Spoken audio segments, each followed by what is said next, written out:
नमस्कार, मैं संजय तेजस्वी। आज हमारे स्टूडियो में एक खास मेहमान हैं, उपेंद्र कश्यप। जी हाँ, मेहनत और निडर पत्रकारिता का प्रतीक। झारखंड के भवनाथपुर और गढ़वा बिहार के भोजपुर जिले के डुमरांव, रोहतास जिले के नासरीगंज और डेहरी ऑन सोन की धरती उनकी कर्मभूमि रही। इन्होंने शिक्षक, छायाकार, ज्वेलर्स और पत्रकारिता जैसे विभिन्न क्षेत्रों में काम किया, लेकिन इनका असली जुनून पत्रकारिता में ही रहा। नमस्कार भैया, आपका इस स्टूडियो में, खासकर हमारे चैनल फेस्ट विद गेस्ट में आपका स्वागत है। धन्यवाद। कुछ प्रश्न है आपसे, और सबसे पहला प्रश्न है कि आपका पैतृक गृह से दाऊद नगर तक की यात्रा कैसे हुई? क्योंकि हम लोग सवाल जानते हैं कि आपका पैतृक गृह यहाँ नहीं था। दारानगर रोहतास जिले का एक गांव है, नौहट्टा प्रखंड है। और गांव का परिचय अगर देना हो तो आपने सुना होगा, दर्शक भी जानते होंगे कि जब बिहार में नक्सल का दौर था तो डबुआ मोड़ पर पूरे पुलिस महकमे की जीप को उड़ा दिया गया था। कई पुलिस पदाधिकारी मारे गए थे। उस घटना स्थल से बमुश्किल कुछ किलोमीटर की दूरी पर है दारानगर गांव। नीचे गांव है, ऊपर आपको पहाड़ दिखेगा, सामने रोहतास किला दिखेगा। प्रकृति के गोद में है, एक तरफ सोन और दूसरी तरफ कैमूर पहाड़, बीच में दारानगर गांव है। अगर दर्शकों ने मोहन बिंद का नाम सुना होगा, कुख्यात नक्सली डकैत, डकैत। तब नक्सल का जन्म नहीं हुआ था। अच्छा। कैमूर पहाड़ का उसको राजा कहा जाता था, हम्म। राजा साहब ही उसका संबोधन था। वो भी मेरे गांव की तरफ कई बार आ चुके थे। तो गांव मेरा समृद्ध तब तक रहा जब तक अब तो झारखंड का हिस्सा हो गया जपला सीमेंट फैक्ट्री और बिहार का डालमिया नगर उद्योग समूह और आपको Banjari cement factory, Kalyanpur cements करके जब आता था तब वो गांव समृद्ध हुआ करता था। गांव में नौकरियां थी, रोजगार थे। लेकिन जब जपला बंद हो गया, बंजारी सीमेंट फैक्ट्री बंद हो गया, डालमिया नगर बंद हो गया, तो पलायन के अलावा कोई विकल्प नहीं बचा था। जो जितनी जल्दी धारानगर गांव छोड़ के निकल गया वो उतना कम कष्ट भोगा। तो एक लंबी यात्रा रही है। हम भी वहां से निकले, भवनाथपुर गए, मैं डुमरांव में भी शिक्षक के रूप में काम किया। तो कई यात्राएं हैं, यात्राएं लंबी हैं। सबसे पहली बात यह है कि आपके पास कैरियर के लिए बहुत सारे ऑप्शन थे। आप डॉक्टर, इंजीनियर या कुछ भी बन सकते थे पढ़ाई के में, लेकिन आपने पत्रकारिता को चुना। तो पत्रकारिता की शुरुआत कब की और कैसे की है? जब आप पलायन के रास्ते पर चल रहे होते हैं तो आपके पास अवसर बहुत कम होते हैं, बहुत सीमित दायरा होती है सोचने का, संघर्ष करने का। आप कुछ बड़ा नहीं सोच पाते हैं। तो आपने जैसा कि इंट्रो में बताया भी कि हमने कई काम किया। उस सिलसिले में जब मैं दाऊदनगर अस्थायी रूप से रहने लगा और रोजगार की तलाश थी, तब डेहरी में सोन माटी का प्रकाशन हुआ करता था और मैं अपनी जज्बात लिखने के लिए सबसे पहले मैं कवि बना। अच्छा। मैंने कविताएं लिखी और जब कविताएं छपनी शुरू हुई तो सोन माटी में मैं भेजा और छप गया। सोन माटी का वार्षिकोत्सव का कार्यक्रम था, कृष्ण किसले जी उसके संपादक थे, अब वो नहीं है। पत्रकारिता में लाने वाले मेरे श्री कृष्ण किसले जी ही हैं। डेहरी बीएमपी में एक कवि हुआ करते थे, सहायक समादेष्टा के पद पर IS जाजिब गाजीपुरी उनका नाम था। अच्छा। तो उनका मैंने इंटरव्यू लिया। ये 94 से पहले की घटना है। उसके बाद वो सोन माटी में छपता है। उस समय आप पत्रकारिता से जुड़ गए थे? पत्रकारिता से नहीं कहिए जुड़ना, मैं बतौर लेखक में कहा कि मैं कवि बन गया था। अच्छा, तो अपनी आपको इंटरव्यू भावनाएं देने के व्यक्त लिए करने लगा। इंटरव्यू देने के लिए वो कैसे फिर तो तैयार हुए? हाँ, वो संबंध, चूंकि कविता संकलन उनका आया था तो उन्होंने अपना काव्य संकलन मुझे दिया। मैं भी उस समय कवि ही था। अच्छा। तो मेरी कविताएं वो पढ़ते थे, उनकी कविताएं मैं पढ़ता था। हम्म। मोबाइल का युग था नहीं, इंटरनेट नहीं आया था, तो छपी हुई चीजें ही महत्वपूर्ण थी। इसीलिए शायद किसी ने कहा होगा कि छपे हुए शब्द और वाक्य ब्रह्म होते हैं। तो संबंध वहां से उनसे बना। उनका मैंने एक इंटरव्यू लिया, चूंकि साहित्य में मैं था तो साहित्यिक इंटरव्यू था, पत्रकारिता से बहुत उस समय लेना देना नहीं था। सोन माटी में वो इंटरव्यू छपा। इसी बीच 1994 में सुरेश बजाज जी लेकर आते हैं, राष्ट्रीय नवीन मेल का प्रकाशन शुरू करते हैं डाल्टनगंज से। तब बिहार झारखंड एक ही था। उसका रिपोर्टर की तलाश शुरू हुई तो कृष्ण किसले जी ही उसके रोहतास के और मगध के कही और शाहबाद के इंचार्ज बने प्रभारी, उनके जिम्मे मिला कि पत्रकारों को आप खड़ा करें, नए पत्रकार बहाल करें। मुझे ऑफर मिला और मैं राष्ट्रीय नवीन मेल विजयादशमी के दिन उसका इनॉग्रेशन हुआ था। मुझे याद है वो क्षण जब देश के गृह राज्य मंत्री हुआ करते थे सुबोधकांत सहाय, कांग्रेस के नेता थे, और उन्होंने ही पहला अंक उसका प्रसारित किया था राष्ट्रीय नवीन मेल का। अच्छा, प्रारंभ से जब आप शुरुआत किए थे पत्रकारिता, लगभग 1994 की आप बात बता रहे हैं, तब से लेकर के अभी तक में आप क्या क्या बदलाव देखे? देखिए, 3 दशक में क्या कुछ नहीं बदल गया। जो था वो अब रहा नहीं, और जो है उसकी भी गारंटी नहीं कि ये कब तक रहेगा। अच्छा, आप पत्रकारिता को मतलब पत्रकारों को क्या क्या चुनौतियां आती है? विचार के स्तर पर, सिद्धांत के स्तर पर, और सामाजिक, राजनीतिक, आर्थिक हर मोर्चे में बहुत ज़्यादा बदलाव आया है। और पत्रकारों के सामने तो चुनौतियां ही चुनौतियां हैं।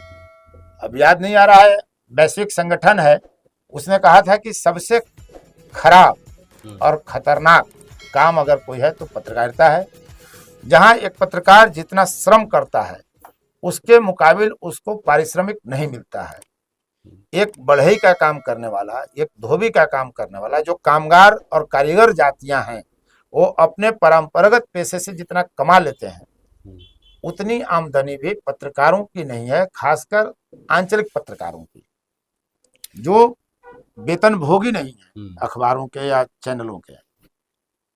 अच्छा, आज एक नया फैशन चल पड़ा है कहने के लिए कि पत्रकार को लोग या पत्रकारिता को गोदी मीडिया के नाम से भी जानते हैं, ऐसा संबोधित किया जाता है। आपने अगर फोर्थ व्यूज देखा होगा या मेरा सोशल मीडिया फेसबुक पर आप गए होंगे तो मैंने कई बार एक शब्द इस्तेमाल किया है, पेटीकोट मीडिया। गोदी मीडिया इस देश में कब नहीं था? जब आपके अनुकूल था। ये रवीश कुमार जो रोज बाँचते हैं कि मैंने टीवी देखना बंद कर दिया, टीवी की ही कमाई खाते रहे रवीश कुमार। सही है। और जब टीवी से निकाल दिए गए तो टीवी देखना बंद करो, टीवी देखोगे तो पागल हो जाओगे कहने लगे।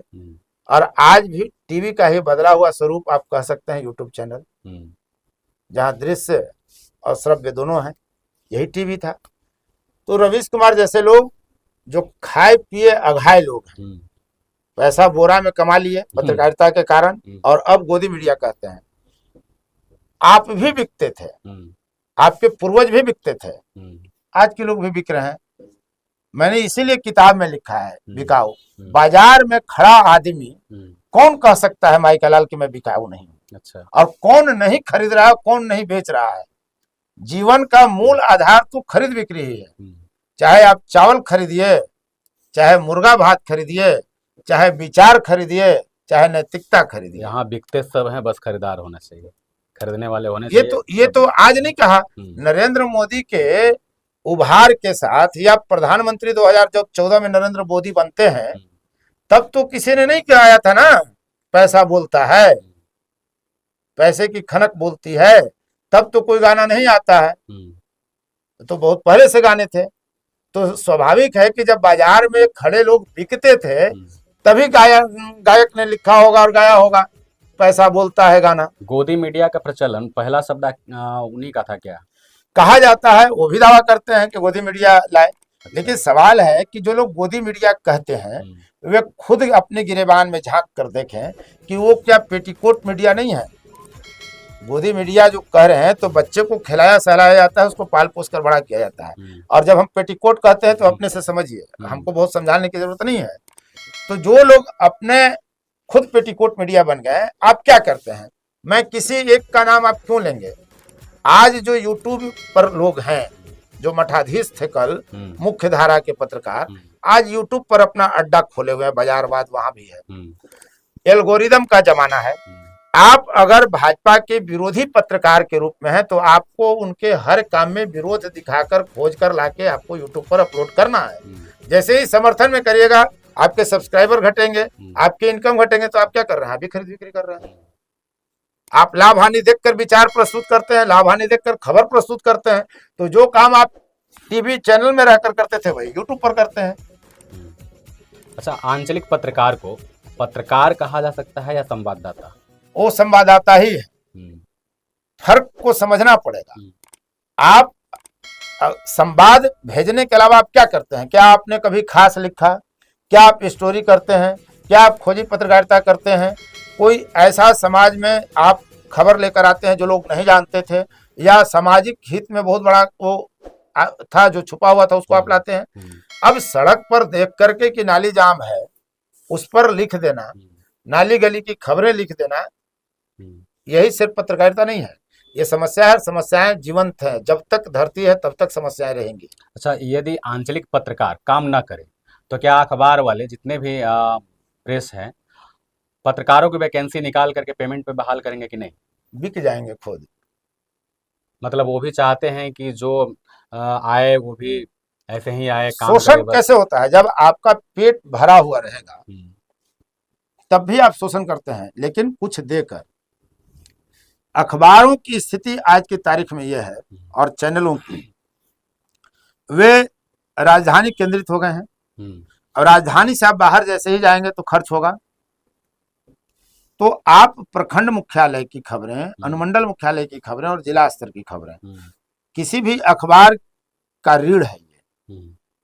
प्रखंड, अनुमंडल और जिला का जो रिपोर्टर है और जो वहाँ की खबरें हैं, वही अखबारों की रीढ़ है, और वहीं से खबरें निकलती हैं और राज्य और राष्ट्र के स्तर पर कभी कभी छा जाती हैं, अक्सर आप देखते हैं। लेकिन वहीं के पत्रकारों को पैसे नहीं दिए जाते हैं। कट पेस्ट का जमाना है। किसी का नाम लिए बगैर मैं दावे के साथ कह सकता हूं कि अपने को बड़ा अखबार कहने वाला अनुमंडल संवाददाता को 500 रुपये महीना देता है।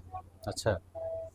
अपने को नंबर 1 कहने वाला अखबार तय कर चुका है कि 3000 से अधिक मैं किसी परिस्थिति में नहीं दूंगा, चाहे आप 3000 खबर ही क्यों नहीं लिखो। तो फिर छोड़ क्यों नहीं देते हैं? क्या मजबूरी है? आंचलिक पत्रकारिता की दुनिया पढ़िए, इसका जवाब मिल जाएगा। दरअसल पत्रकारिता पेशा कम, बीमारी अधिक है। अच्छा। जो अंचल में पत्रकार हैं वो रोजी रोटी के लिए पत्रकारिता में नहीं आते थे, वो आते हैं सम्मान पाने के लिए। और जब आपको एक बार प्रतिष्ठा का रोग लग गया तो धीरे धीरे कैंसर हो जाता है। जब तक आप मरिएगा नहीं, प्रतिष्ठा पाना नहीं छोड़िएगा। सीओ के साथ सेल्फी डालेगा, ये अपने एसडीओ, डीएसपी और एसपी और डीआईजी और डीएम के साथ सेल्फी डालेगा। ये क्या है? ये प्रचार है, बाजारवाद का हिस्सा है। आप बाजार बना रहे हो कि मेरा इन साहब से बड़ा बढ़िया पड़ता है, आप मेरे से मध्यस्थता करा के, जिसको दलाली कहते हैं, काम अपना करा सकते हैं, हम भी कमा लेंगे। वरना आप ये सोचने की चीज है कि जो जिस पेशे में, जैसे मान लीजिए आप पेशे से टीचर हैं, तो क्या वहां का हेडमास्टर आपको नहीं पहचानेगा? क्यों नहीं पहचानेगा? तो फोटो सेल्फी डाल के प्रचार करने की क्या जरूरत है? हाँ, कुछ अच्छा काम करे तो एक बात बनती है। कोई एक अंचल का पत्रकार, अगर वो पत्रकार है, वास्तव में संवाददाता है, उसको वीडियो चिन्हेगा ही, पहचानेगा ही। सीओ पहचानेगा, थानेदार पहचानेगा, दरोगा जी पहचानेंगे, इंस्पेक्टर पहचानेंगे, प्रखंड स्तर के सभी पदाधिकारी पहचानेंगे। तो आप किस बात का सेल्फी डालते हो? उद्देश्य क्या है? पहचान बताना कि देखो मेरी पकड़ है, मैं यहाँ पर हूँ। तो आप परोक्ष रूप से एक संदेश दे रहे होते हो कि तुम्हारा अगर बाबू कोई काम होगा तो मेरे पास आ जाना, मेरा इंसाफ से पटता है। बहुत बहुत धन्यवाद, आप हमारे इस स्टूडियो में आए, समय दिए। आप सब दर्शकों से मैं चाहूँगा कि एक बार इस किताब को देख रहे हैं, आंचलिक पत्रकारिता की दुनिया। जो भी आपके मन में सवाल ऐसा लगता होगा कि पत्रकार ऐसे बिक जाते हैं, पत्रकार वैसे बिक जाते हैं, मेरा काम नहीं करते हैं, या जो भी पत्रकारिता से संबंधित आपके मन में प्रश्न उठ रहे हैं, एक बार आप इस किताब को जरूर पढ़ें। मैं फिर से आपको बता दूं, ये ऑनलाइन भी उपलब्ध है, ऑनलाइन मंगा कर पढ़ें। आंचलिक पत्रकारिता की दुनिया। धन्यवाद। धन्यवाद संजय जी।